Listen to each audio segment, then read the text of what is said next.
सरकार हमसे डरती है, पुलिस को आगे करती है।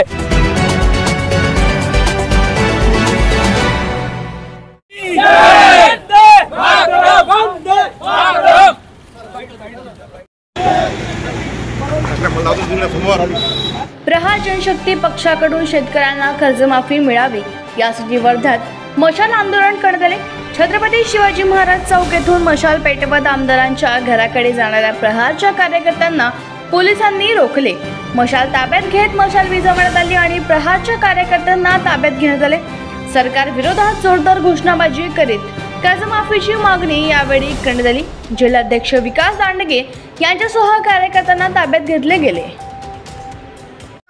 सरकारने 2025 ची सरकार येण्याच्या अगोदर सरकारने आश्वासन दिलं होतं की शेतकऱ्यांची कर्जमाफी करण्यात येईल, परंतु शेतकऱ्यांची कर्जमाफी झाली नाही।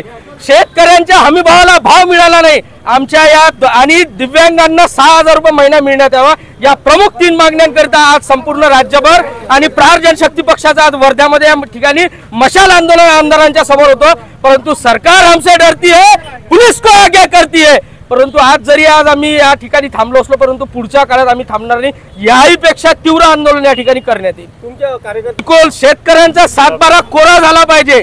सरकारने निवडणुकीच्या अगोदर आश्वासन दिलं होतं की शेतकऱ्यांची संपूर्ण कर्जमाफी करण्यात येईल आणि शेतकऱ्यांचा 7/12 कोरा करण्यात येईल, परंतु आता मात्र सरकार यू टर्न घेत आहे आणि आता म्हणतं की आम्ही हे दिलेला शब्द पाडू शकत नाही। हे अत्यंत चुकी आहे। शेतकऱ्यांची थट्टा या ठिकाणी सरकार करत आहे।